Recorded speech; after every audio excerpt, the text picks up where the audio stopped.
Did I make the right choice leaving a 5-year relationship? Story time. Hi, Tatty. I've been a huge fan of yours for a while now, watching your TikToks and now binging the podcast. Hi, sis. Thank you so much for writing in. Thank you for the support. I'm so sorry that this has happened for you to write in. I'm completely hooked on all the drama and congrats on your engagement. Thank you. Oh, that's so sweet. Thank you, love. So, I'm 7 months out of a 5-year relationship that ended because I felt unloved and disrespected. No, not the arsehole. No, don't need to read any further. If you felt disrespected and unloved, you completely made the right choice. Okay? No need to read more. The end. I think I made the right choice, but I need to know your opinion. I'm here, sissy. The problems began just over 3 years ago! You wasted 5 years of your life when you knew it was done 3 years ago. You silly sausage. The problems began just over 3 years ago when I started my first real job. Can I just quote that real job is in quotes? I'm not being a dickhead. It was part-time, 30 hours a week, because my boyfriend at the time, Steve, didn't want it to be... Oh, fucking I hate this man already. Oh, it just gets worse. Girl! Right, ladies, we need to back this kind soul up in the comments because the fuck is this man-child? The problems began just over 3 years ago when I started my first real job. It was part-time, 30 hours a week, because my boyfriend at the time, Steve, didn't want it to massively impact our relationship. I'll say that again. My boyfriend at the time didn't want me to get a full-time job because he didn't want it to massively impact the relationship. He was unemployed for the entire relationship, relying on my income for his takeouts, PC games, etc., while I preferred to spend my money on books. Why? Because you are educated. You are a educated, hard-working provider for your man-child, Steve. I also have chronic migraines and an autoimmune condition, so figured I'd ease in. Absolutely fair. You've got to be right with you. For 14 months, I worked part-time, even though I desperately wanted the security of a full-time job. Here's the crazy idea. Why doesn't Steve get a job? It's just sprung to my head there. Steve still complained we didn't spend enough time together, even though I kept my end of the deal to spend Sundays and most weeknights with him. But that time just meant doom scrolling on TikTok whilst he played games on his PC, screaming at NPCs. Steve's like, I want quality time. Well, the thing is, Stephen, with quality time, we genuinely have to have some sort of quality to each other that we like. And looking at the side or the back of your head whilst you're playing on fucking, what's it called? Roblox. It's odd to me. It's quite odd as a grown man. There's nothing less attractive than a man screaming into a headset. I'm going to say it. I'm sorry. Especially when you're actively trying to keep me from doing things I want to do. There comes a point, ladies, where we just have to do our own thing. And the boys will catch up or they'll realise. Eventually, I stopped spending time with him and started going to my parents' house on the weekends instead. My mum and I would have girly days, getting tattoos and getting our nails done. I'm so bored by this story, Amy. I'm so bored by this man already. I don't know how you lasted five years. Steve got insecure. Yes. Sorry, I know I'm interrupting this story so much. Steve, you're getting insecure because you have no redeeming qualities. And you're insecure because you're scared that she's going out into the world and she's going to find someone. Actually, Steve, a rat on the street would have more redeeming qualities and more masculine, manly, protective, sexy qualities than you fucking twat. Steve got insecure and started arguments. So I tried to include him in these things with my parents, like Comic-Con and Christmas. But he stopped showing up. And I began to resent him for picking fights about me not wanting to sit on the bed and doom scroll. Rat. After 14 months, I finally got a full-time permanent job in a different department. Congratulations. It was the best decision I have ever made. I'm excelling, even doing better than some people who have been there 10 plus years. But with the new job came more arguments. Steve would degrade me, call me selfish for being at work or spending time with my mum. He made awful remarks about my looks, called me fat and insulted my tattoos. His words cut deep, and every time he'd apologise and blame his behaviour on his autism. I'm going to say something here that might be a little controversial. There is a difference between being autistic and being a twat, and you can be both things at the same time. Okay, you see what I'm doing here? You can be autistic, you can be a twat, you can be both and still be a rat. See what I did there? Blamed it on his autism. I'm sorry, what? What part of an autism diagnosis includes being a rat man? Okay? Shut up, Steve. Stop making excuses.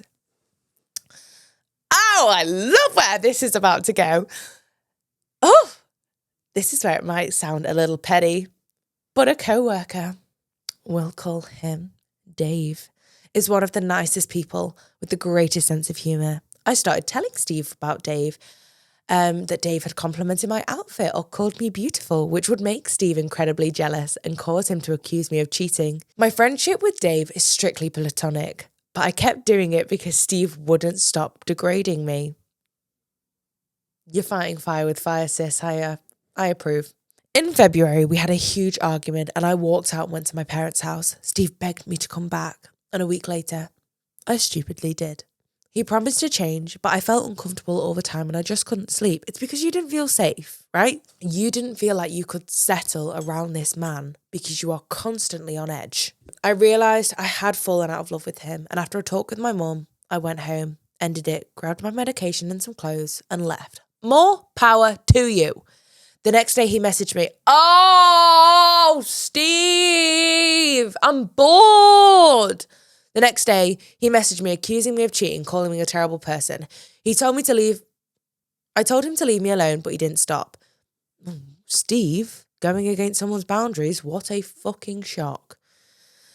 He also told me that I would never get back with him and that I would get the rest of my stuff at the weekend.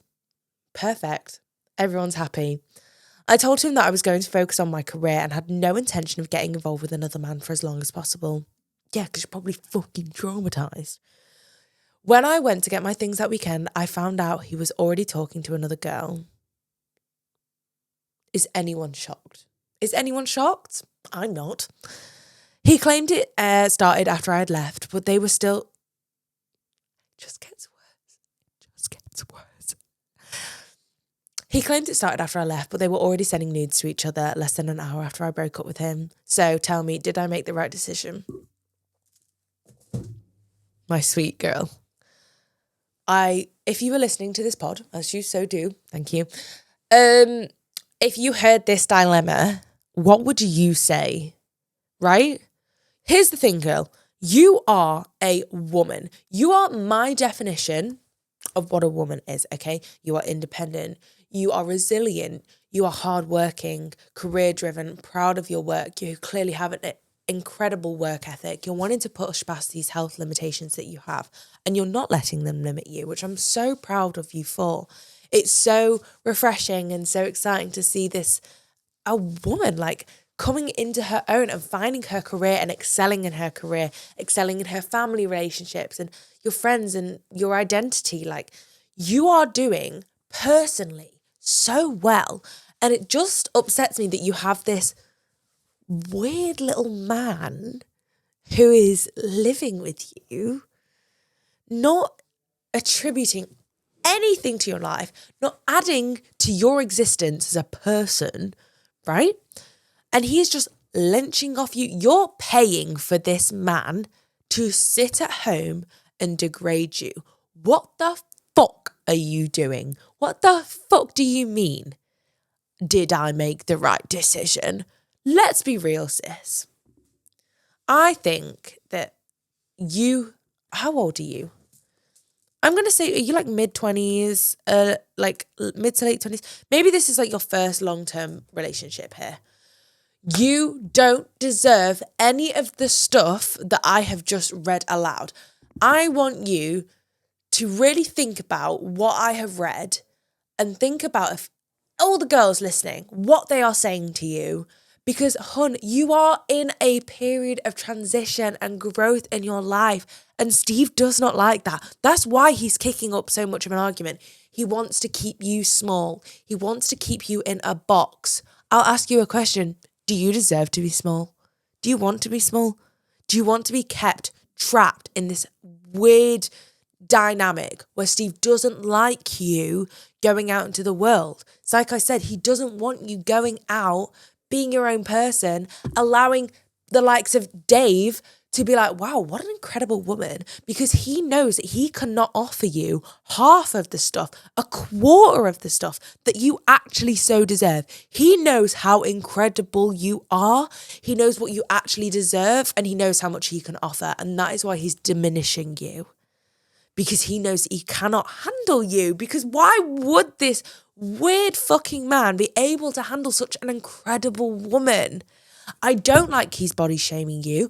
I don't like that he's going against your creativity in terms of your tattoos and stuff. I don't like that he's wanting you to not spend time around your family. And I certainly don't like that he's not wanting to integrate within your family.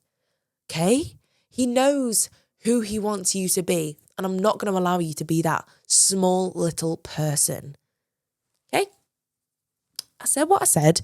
And I know the girlies in the comments are going to agree. Or the girlies that are watching are going to agree. I know how incredible you can be. I know how big and bold and how expansive your career can be. Steve just doesn't like that. And like you said it yourself, he is just insecure. And that's what all of this comes down to. This, my love, is controlling, it's narcissistic, and it's hateful. And you do not deserve a relationship like that with anyone. Friends, family, no. If I was your friend, which we are, through a screen, and I was coming to you with this, you'd be like, get fucked. So no, you are not wrong. You absolutely made the right decision. I'm so proud of you for making that decision. I love you so much. I actually am so proud of you. I really hope anyone that's been in this situation or is in this situation knows how proud I am of you for getting out of that situation. You are going to find someone that is going to absolutely light up your life, and it'll feel so much sweeter because you know what the other end of the scale could be like. Please fill my cup. Am I really asking for much? It's been a long week, I'm looking for fun. Please fill my cup. Find me under the sun. SOS, I'm just looking for a good time. Whoa.